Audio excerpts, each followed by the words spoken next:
আপনি দেখবেন যে সফল অর্জনের 3টে মৌলিক মানদণ্ড আছে। এর মধ্যে একটা মানদণ্ড হচ্ছে আপনার ফোকাস থাকতে হবে, যে আপনি কি করতে চান, আপনার ব্যক্তিত্ব থাকতে হবে, এবং একদল ডেডিকেটেড লোক থাকতে হবে যারা আপনার কাজটি তারা আপনার পক্ষে অথবা আপনার উপস্থিতিতে বা আপনার অনুপস্থিতিতে করে বেড়াবে। আপনারা বলেন তো, মুহাম্মদুর রাসূলুল্লাহ সাল্লাল্লাহু আলাইহি ওয়াসাল্লাম বাইরে এমন কে আছেন যিনি বলতে পারেন তার চারিদিকের যে সকল লোকেরা, এই লোকেরা তার চারপাশে যারা ছিল তারা এমন যে রাসূলুল্লাহ সাল্লাল্লাহু আলাইহি ওয়াসাল্লামের অনুপস্থিতি গোটা মানবজাতি এক মুহূর্তের জন্য টের পায়নি। রাসূলুল্লাহ সাল্লাল্লাহু আলাইহি ওয়াসাল্লামের ইন্তেকালের পর খলিফা হলেন কে? ওমর ইবনে আবু বকর রাদিয়াল্লাহু তাআলা আনহু। আবু বকর তো উম্মার মধ্যে মোস্ট লেনিয়েন্ট, মোস্ট কম্প্যাশনেট, এবং এত মানসিকভাবে তিনি এতটা কোমল যে তিনি রাসূলুল্লাহ সাল্লাল্লাহু আলাইহি ওয়াসাল্লামের অনুপস্থিতিতে তিনি নামাজ পড়াবেন ওইখানে এটাই চিন্তা করতে পারছিলেন না। কোরআন তেলাওয়াত করলে তিনি কাঁদেন, নামাজে দাঁড়ালে তিনি কাঁদেন। খুবই কোমল হার্টেড একজন মানুষ। কিন্তু যখন ইসলামকে রক্ষা করার প্রশ্ন আসলো তখন তিনি, এই মানুষটি যিনি পৃথিবীর সবচেয়ে কোমল মানুষ, তিনি বলে উঠলেন, আয়ানকুসুদ্দিন ওয়া আনা হাইয়ুন। আবু বকর বেঁচে থাকতে ইসলামের গায়ে একটা আঁচড় ফেলবে কেউ, এটা কখনো হতেই পারে না। এবং তিনি তৎকালীন রিদ্দার অর্থাৎ 3টি এলিমেন্ট, একদল লোক তারা তাদের নিজেকে নবী দাবি করেছে, আমরা জানি ফলস প্রফেট, আর একদল লোক তারা ডিনাই করেছে জাকাত দিতে, জাকাত দেবে কিন্তু তারা আবু বকরের কাছে জাকাত দেবে না রাদিয়াল্লাহু তাআলা আনহু। এবং 3 নম্বরে একদল লোক তার অ্যাপোস্টেসি, যেটাকে বলে অ্যাপোস্টেট, মানে তার মুরতাদ হয়ে গেল। এই যে 3টা বিশাল ঘটনা, ওমরের মতো ব্যক্তি এখানে পেরেশান হয়ে গিয়েছেন। যখন ওমরকে তিনি ডাকলেন, তিনি বললেন, ওমর আমি এদের বিরুদ্ধে যুদ্ধ করতে চাই। ওমর বললেন, আপনি যুদ্ধ করবেন? এই 3টা ফ্রন্টে চারিদিকে এরকম বিদ্রোহ, এত বিদ্রোহী গ্রুপের বিরুদ্ধে কিভাবে যুদ্ধ করা যায়? আবু বকর রাদিয়াল্লাহু তাআলা বললেন, ওমর যান, খাওয়ানুন মানে জাব্বারুন ফিল জাহিলিয়াতি খাওয়ানুন ফিল ইসলাম। জাহিলি যুগে তো আপনাকে বাঘ হিসেবে আমি চিনতাম, কিন্তু ইসলামে এসে কোনো আপনি দুর্বল হয়ে গেলেন কেন? ঠিক আছে, আপনার সাহায্য লাগবে, আমি একাই যুদ্ধ করব। কিছুক্ষণ পরে ওমর ফিরে এসে বললেন, ওয়াল্লাহি লাকাদ রাআইতু আন্নাল্লাহা কাদ শারাহা সাদরা আবি বকর লিল কিতাল।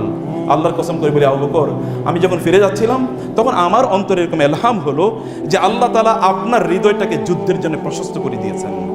অতএব you are right, you are on the right front, আমি আপনার পক্ষে আছি, যুদ্ধ করব। এরকম একজন ব্যক্তি। আপনি বলেন তো, রাসূলুল্লাহ সাল্লাল্লাহু আলাইহি ওয়াসাল্লাম ইন্তেকালের পর তার চারপাশে যত লোক ছিল, যতজন ছিল, তাদের অবস্থা কি ছিল? ঐতিহাসিক বালাজুরি তিনি বলেছেন, যখন মুহাম্মদুর রাসূলুল্লাহ মক্কায় আসেন, আরবে তিনি আসেন, তখন আরবে লেখাপড়া জানতো কেবলমাত্র 17 জন লোক, কেবলমাত্র। এর মধ্যে আবার নারী একজনও ছিলেন না। যখন তিনি ইন্তেকাল করেন তখন প্রায় 1.5 লক্ষ লোক তারা লেখাপড়া জানে। আপনি জানেন বর্তমান পৃথিবীতে আমরা তো এমন একটা সোসাইটিতে, এমন একটা পৃথিবীতে বসবাস করছি, সেখানে প্রায় প্রচুর পরিমাণ লোক তারা শিক্ষিত। বাংলাদেশে প্রায় 40 ঊর্ধ্ব মেডিকেল কলেজ আছে, সরকারি, এরপরে তো বেসরকারি আছেই।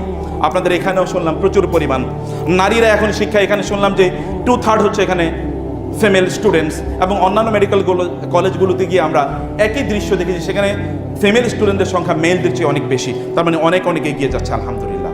কিন্তু এখনো জানেন এই পৃথিবীতে বিএ পাশ করা লোকের সংখ্যা কত আনুপাতিক জানেন? মাত্র 2%। গোটা পৃথিবীতে বিএ পাশ করেছে, ব্যাচেলর ডিগ্রি নিয়েছে, এরকম লোকের সংখ্যা মাত্র 2%। অথচ আমরা কিন্তু ইউনিভার্সিটির অভাব দেখি না। বাংলাদেশে প্রায় শতাধিক ইউনিভার্সিটি আছে, এর প্রাইভেট ইউনিভার্সিটি, এরপরে পাবলিক ইউনিভার্সিটি তো আছেই। এমত অবস্থায়ও আমেরিকাতে প্রায় 10,000-এর মতো ইউনিভার্সিটি আছে বলে বলা হয়। তাহলে এত বেশি ইউনিভার্সিটি থাকার পরেও শিক্ষার হার তাইলে কোথায় গিয়ে দাঁড়িয়েছে? শিক্ষার হার কোথায় গিয়ে দাঁড়িয়েছে? মাত্র 2% লোক তারা বিএ পাস করেছে বলে এটা ধরা হয়। তাহলে মোস্ট সাকসেসফুল ম্যান যদি আপনি পৃথিবীতে দেখতে চান, সেটা যে কোনো ফ্রন্টে হোক না কেন, আপনার ফ্যামিলি লাইফ অথবা আপনার social life, you will have to come to only 1%। তিনি হচ্ছেন মুহাম্মদুর রাসূলুল্লাহ সাল্লাল্লাহু আলাইহি ওয়াসাল্লাম। তার ইন্তেকালের পর এক একজনই যথেষ্ট। যদি আপনি উসামা ইবনে জায়েদের কথা বলেন, বাইজান্টাইনদের বিরুদ্ধে, বাইজান্টাইন মানে হচ্ছে তৎকালীন রোমান এম্পায়ার, অর্থাৎ আধুনিক ইউরোপ, দুটো পাওয়ার যদি গোটা পৃথিবীকে নিয়ন্ত্রণ করে আমরা বলি, একটা আমেরিকান কন্টিনেন্টাল পাওয়ার বা আমেরিকান পাওয়ার হল ইউরোপিয়ান পাওয়ার। এই ইউরোপিয়ান পাওয়ার ছিল রোমান পাওয়ার। এই রোমানদের বিরুদ্ধে যুদ্ধ করার জন্য একজন যুবককে পাঠানো হয়েছে, তার বয়স মাত্র 18 অথবা 17। এরকম একজন নয়, এরকম অসংখ্য, এরকম হাজারো যুবক ছিলেন যারা রাসূলুল্লাহ সাল্লাল্লাহু আলাইহি ওয়াসাল্লামের অনুপস্থিতি কাউকে টেরই পেতে দেন নাই। এটা মানবতার ইতিহাসে কেবল একজন মানুষের পক্ষেই সম্ভব, আর কারো পক্ষে এটি সম্ভব হয় না। আমরা তো দেখি আমাদের অত্যন্ত শক্তিশালী মানুষদের সাথেও যারা থাকেন তারাও হাজার হাজার টাকা লুট করেছেন, তাদের মধ্যে নৈতিকতা ডেভেলপ করেনি। আমাদের আশপাশেও এরকম অসংখ্য সিনারিও আছে, অসংখ্য লক্ষ লক্ষ এরকম ঘটনা আছে যেখানে মানুষদের মধ্যে আমরাই কোনো ইম্প্যাক্ট তৈরি করতে পারিনি, তিনি কেমন ইম্প্যাক্ট তৈরি করেছেন। অতএব মোস্ট সাকসেসফুল ম্যান যদি আপনি চান এই পৃথিবীতে, তাহলে আপনাকে অবশ্যই তার কাছে যেতে হবে। মাইকেল এইচ হার্ট তো সেই কথাই বলেছেন, my ranking of Muhammad to lead the list of the most influential man on earth. আমার মোহাম্মদ সাল্লাল্লাহু আলাইহি ওয়াসাল্লামকে যে আমি এই পৃথিবীর সবচেয়ে প্রভাবশালী মানুষ হিসেবে নির্বাচন করেছে আমার বইয়ে, দ্য 100 বইয়ে, এটা হতে পারে কেউ প্রশ্ন করবে, কার হয়তো বা এই ব্রোটা বড় করে দেবে, তার হয়তো কপালে একটা ব্রু কুঞ্চন থাকবে, কিন্তু আমি জানি রিলিজিয়াস অ্যান্ড সেকুলার গ্রাউন্ডে, অর্থাৎ দুনিয়া এবং আখেরাত, দিন এবং দুনিয়া, এই দৃষ্টিতে তার ধারে কাছেও কেউ আসতে পারে না। রাসূলের জীবন সম্পর্কে যতটুকু আপনাদের সামনে বলতে পেরেছি, এটা হচ্ছে বিশাল মহাসমুদ্রের এক ফোঁটা পানির চেয়েও কম। এবং আল্লাহ সুবহানাহু ওয়া তাআলা বলেছেন, রব্বানা হাব লানা মিন আজওয়াজিনা ওয়া যুররিয়াতিনা কুররাতা আয়ুন ওয়াজআলনা লিল মুত্তাকিনা ইমামা। মুমিনদের বৈশিষ্ট্য হচ্ছে তারা পারিবারিক জীবন যাপন করে। এবং দেখেন তারা দোয়া করছে, রব্বানা হাব লানা মিন আজওয়াজিনা ওয়া যুররিয়াতিনা। দেখেন পরিবার কোথায়? রব্বানা হাব লানা মিন আজওয়াজিনা, আল্লাহ আমাদের সন্তান সন্ততিকে, ওয়া যুররিয়াতিনা মিন আজওয়াজিনা, আমাদের স্ত্রী স্বামী। অতএব পারিবারিক জীবনে প্রায়োরিটি কারা আছে? স্বামী এবং স্ত্রী। মাথায় রাখবেন এটা, পারিবারিক জীবনে প্রায়োরিটি হলো স্বামী এবং স্ত্রী, এটা প্রায়োরিটি, এটা টপ মোস্ট প্রায়োরিটি। কোরআনে সব জায়গায় আল্লাহ সুবহানাহু ওয়া তাআলা পারিবারিক জীবনে আলোচনা করতে গিয়ে এটা বলেছেন। এবং ওয়া যুররিয়াতিনা কুররাতা আয়ুন, এবং আমাদের সন্তান সন্ততিকে, আমাদের স্বামী স্ত্রীকে, আমাদের সন্তান সন্ততিকে আমাদের চোখের মণি, আমাদের নয়নের মণি, আমাদের চক্ষুকে শীতলকারী, আমাদের অন্তরকে প্রশান্তকারী বানান। এটা বলে আল্লাহ তাআলার কাছে দোয়া করার কথা আল্লাহ সুবহানাহু ওয়া তাআলা আমাদেরকে বলে দিয়েছেন, আমাদেরকে তিনি শিখিয়ে দিয়েছেন। পারিবারিক জীবনে যদি আমাদের পরিবার না থাকে তাহলে কি কি প্রবলেম হতে পারে, এটা গোটা পৃথিবী জুড়ে আপনি দেখতে পাচ্ছেন। পরিবার, যে পরিবারের সন্তানরা তারা ভালোবাসার মধ্যে, কেয়ারিং এর মধ্যে তারা বড় হয়ে ওঠে না, এরা কিন্তু ধ্বংসাত্মক হয়।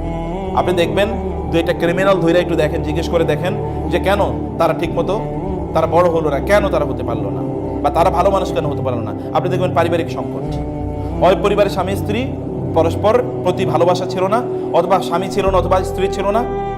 বিশেষ করে যেই পরিবারে নারী থাকে না, ওই পরিবারের বাচ্চারা ওরা পথভ্রষ্ট হয়ে যায়। আবার বলি, যেই পরিবারে লাভিং মাদার থাকে না, জীবিত হোক মৃত হোক, যেই পরিবারের লাভিং মাদার থাকে না, ওই পরিবার শেষ। বাবারা কোনোদিন পরিবার পরিচালনা করার মতো যোগ্যতা নিয়ে তারা জন্ম নেয় নাই। পরিবার পরিচালনা করার যোগ্যতা নিয়ে জন্ম নেয় মায়েরা, আমি যেটা আগেও বলেছি, এবং এটা কোরআন এবং হাদিসের কথা। আমি এত জায়গায় যেতে পারবো না, শুধু আপনাদের কয়েকটা এক্সাম্পল বলি পৃথিবী ব্যাপী। যেমন আমার নিজের কথা আমি বলছি, আমার বাবা যখন মারা যায় তখন আমার বয়স 4। আমার বাবা মারা গেছে তখন আমার বয়স 4, এবং মা আমাদেরকে বড় করেছেন, মানে পড়াশোনা করিয়েছেন। আর মা তো ক্লাস 2 পাস করেছেন, আমি আগেই বলেছি। তারপর তিনি পড়াশোনা করাইছেন এবং লালন পালন করেছেন সব কিছু। উনি তো আর আয় ইনকাম করতে পারেন নাই, গ্রামে কিছু জায়গা জমি ছিল, ধান উৎপাদন হতো, এগুলো দিয়ে সব চলতো, বাজারও চলতো এগুলো দিয়ে, অন্য সব কিছু চলতো এগুলো দিয়ে। পৃথিবীব্যাপী হাজার হাজার মুসলিম স্কলাররা আছেন যাদের বাবা মারা গেছেন তাদের বয়স যখন 2, 1, 3, 5 এরকম অবস্থায়। যেমন ইমাম বুখারী বাবা মারা গেছেন যখন তার বয়স 2। যেমন ইমাম শাফি তার বাবা মারা গেছেন যখন তার বয়স হলো 5। যেমন আপনি দেখবেন এরকম অনেক গল্প, আমার এখানে একটা ছোট বই আছে, আপনারা নিয়ে যাবেন, সোনালী যুগের মায়েরা। মানে যেই যুগে মায়েদের সন্তানরা সোনার চেয়েও বেশি মূল্যবান হয়ে গেছেন। যেমন আমি ইমাম আহমদ ইবনে হাম্বল, মা তো তাকে নিয়ে মাদ্রাসায় যেতেন, যেমন আপনার বাচ্চাদেরকে নিয়ে যেতেন এবং শেখের ওইখানে পড়তেন। রাবিয়াতুর রায়, একজন বিখ্যাত তাবি, ইমাম আবু হানিফার উস্তাদ রাবিয়াতুর রায়, তাকে রাবিয়া, তার নাম মূলত রাবিয়া, কিন্তু তাকে আর রায় বলা হতো এই জন্যে। রায় মানে হচ্ছে যিনি বুদ্ধি দিয়ে এত সুন্দর করে দিনকে প্রেজেন্ট করতে পারতেন, অসাধারণ, এরকম আনপ্যারালাল। এই রাবিয়াতুর রায়, তার বাবা তো 30 বছর পর্যন্ত নিখোঁজ যুদ্ধের ময়দানে গিয়ে। তার বাবা যাওয়ার সময় 30,000 দিরহাম রেখে গিয়েছেন তার ওয়াইফের কাছে, মাত্র বিয়ে করেছেন। তার বাবার নাম ফররুখ। বাবা তার স্ত্রীকে, মানে লোক, তিনি ফররুখ তার বিয়ে শাদী করে তারপরে তিনি তার ওয়াইফের কাছে 30,000 দিরহাম রেখে তারপর বলছেন আমি যুদ্ধের ময়দানে যাই। আমিরুল মুমিনিন যুদ্ধে ডাক দিয়েছেন, আমি থাকতে পারলাম না। 30 বছর আসেন নাই। 30 বছর পরে যখন ফিরে এসে তিনি মসজিদে বাসার খুঁজে পান না, কারণ 30 বছরে তো সব পরিবর্তন হয়ে গেছে। মসজিদে নববীতে তিনি ঢুকলেন, ঢুকে দেখলেন যে অসাধারণ এক বক্তা। এইরকম বক্তব্য এত বড় স্কলার পৃথিবীতে কোনোদিন মানে জীবনে কোনোদিন তিনি শুনেন না এবং দেখানো নাই। এর মধ্যে তার স্ত্রীকে, এর মধ্যে সন্ধ্যায় রাতে তিনি তার স্ত্রীকে খুঁজেও পেয়েছেন। এই লম্বা আমি ইতিহাসে গেলাম না, শুধু আমি বললাম যে তার স্ত্রীকে তিনি রাতের বেলা গল্প করছেন। 30 বছর পরে তিনি ফিরে এসেছেন। রাতের বেলা গল্প করার শেষে দিয়ে বললেন, এই আমি যে 30,000 দিরহাম রেখে গেছি, এই টাকা কই? বলে আচ্ছা ঠিক আছে, ফজরের আজান দিয়ে দিয়েছে, নামাজ পড়ে আসো, তারপরে আমি টাকার কথা বলি কি করেছি আমি। তো তারপরে তিনি চলে গেলেন মসজিদে নামাজ পড়ার জন্যে। নামাজ পড়ে দেখলেন মসজিদ নবীতে, আপনি যদি কখনো হজ উমরা করতে যান দেখবেন মসজিদ নবী বাইতুল্লাহতে নামাজের পর, ফজরের পর, ওইখানে বড় বড় শেখরা তারা বসেন, তারা হালাকা করেন, লেকচার দেন, এবং চারপাশে লোকেরা একেবারে মৌমাছির মতো এরকম ঝাঁক ধরে থাকে। আর বড় স্কলার হলে তো কথাই নাই, তখন চারিদিকে লোক, ওনার চারপাশে লোকজন বেশি, হাজার হাজার বসে থাকে। তো এরকম ওইখানে তখন একজনই শুধু লেকচার দিতে পারতেন। এখন তো অনেক শেখ, অনেক লোক, একজন বসে আছেন আর লোকেরা দৌড়ে ওই দিকে যাচ্ছে। উনি তো প্রথম 30 বছর পরে এখানে এসেছেন। উনি দেখেন অবাক কাণ্ড, কিরে নামাজ শেষ করার পরে লোকেরা দৌড়ে সামনে যায় কেন, ঘটনা কি? উনি একটু সামনে যাওয়ার চেষ্টা করে দেখলেন সামনে যেতে পারলেন না। এর মধ্যে আলোচনা শুরু হয়ে গেছে। তিনি দাঁড়িয়ে গেলেন থমকে, দাঁড়িয়ে প্রায় আধা ঘন্টা 40 মিনিট আলোচনা শুনলেন। শোনার পরে মনে হলো এত সুন্দর, এত বড় মানে আলোচকের আলোচনা, এত বড় স্কলার আলেমের আলোচনা তো তিনি জীবনে কোনোদিন শুনেন নাই। আলেমকে আলোচনা শেষ, তিনি ভাবলেন একটু দেখার জন্য যাবেন, কিন্তু দেখলেন অসম্ভব, সামনে যাওয়াই যায় না, কারণ হাজার হাজার লোক সামনে দাঁড়িয়ে আছে তাকে একটু দেখার জন্য, তার সাথে একটু প্রশ্ন করার জন্য। প্রায় তিনি আধা ঘন্টার মতো দাঁড়িয়ে থেকে তিনি দেখলেন না, সামনে যাওয়াই যাবে না, তিনি বের হয়ে আসবেন। আসার পরে তিনি রাস্তায় যখন মানে গেট দিয়ে যখন বের হবেন, বের হওয়ার পরে উনি জিজ্ঞেস করলেন, এই ভাই গেটে যিনি আছেন, ভাই এই যে যিনি আলোচনা করলেন এই শেখ উনি কে? বলে আপনি কি দেশে নতুন নাকি? বলে ভাই একটু শেখের নাম বলেন না। বলে শেখের নাম সবাই জানে, আপনি জানেন, আপনি কি এলাকায় নতুন এসেছেন? বলে ভাই একটু প্লিজ নামটা বলেন। বলে আরে এই শেখের নাম সারা পৃথিবীর মানুষ জানে, দূর দূরান্ত থেকে লোকেরা ওনার আলোচনা শোনার জন্য আসে, আর আপনি ওনার নাম জানেন না? বলে আপনি একটু নামটা বলবেন কাইন্ডলি। বলে উনি কত বড় স্কলার, সুবহানাল্লাহ, ওনার বাবা নাই, ওনার বাবা 30 বছর আগে কোথায় চলে গেছে, আরে গেছে, ওনার মাই ওনাকে বড় করেছে, এত বড় শেখ, সারা পৃথিবীর মানুষ ওনার আলোচনা শুনে, আপনি ওনার নাম জানেন তো আফসোস লাগে। বলে আপনি একটু নামটা বলবেন? বল ওনার নাম হচ্ছে রাবিয়া, ওনার বাবার নাম হলো ফররুখ। কারে বলতেছে গল্প? বাপের এই গল্প বলতেছে। বাপ কিন্তু কিচ্ছু জানে না।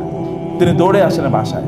তার এবার যখনই তিনি শুনলেন, তিনি আর তার পরিচয় দিলেন না, হঠাৎ করে তার ইমোশনাল হয়ে পড়লেন, তার চোখ থেকে একটু পানি পড়ে গেল, অন্য জায়গায় একটু পানিটা মুছে দৌড়ে আসেন স্ত্রীর কাছে। স্ত্রীকে এসে বলে, কাঁদো কাঁদো। স্ত্রী চেহারার দিকে তাকায় বুঝলেন যে কিছু একটা করছে। তো এখন স্ত্রীকে তিনি আসার পর স্ত্রী বললেন, আসেন না, আপনাকে 30,000 টাকার গল্প শুনবেন না, কোথায় ব্যয় করেছি? বলে না রবিয়ার মা, আমাকে টাকার গল্প পড়া লাগবে না, আমি তোমার যে রবিয়াকে দেখেছি এরকম হাজার হাজার 30,000 কোটি কোটি 30,000 যদি ব্যয় হয় তাতে আমার কোনো আপত্তি নাই। বলে তাইলেই সেই গল্পটা শোনেন। আপনি টাকা রেখে গেছেন, আপনার সন্তান তো আমার কাছে আমানত। তখন কিন্তু সন্তান কিন্তু তার মানে পেটে, এখনো সন্তান জন্মই হয়নি। আপনি চলে যাওয়ার 3-4 মাসে আপনার পর আপনার সন্তান জন্ম নিয়েছে।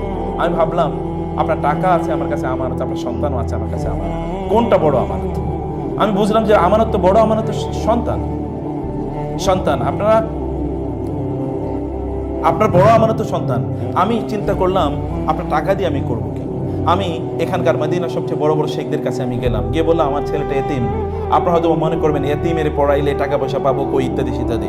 আমার অনেক টাকা আছে, আপনারা যা চান আমি তা দেবো, কিন্তু আমার সন্তানকে পড়াতে হবে। সবচেয়ে বড় শেখদের কাছে আমি নিয়ে যেতাম, যা যা লাগে তা দিতাম, শেখদেরকে হাদিয়া দিতাম, যেন একে পড়ানো হয়।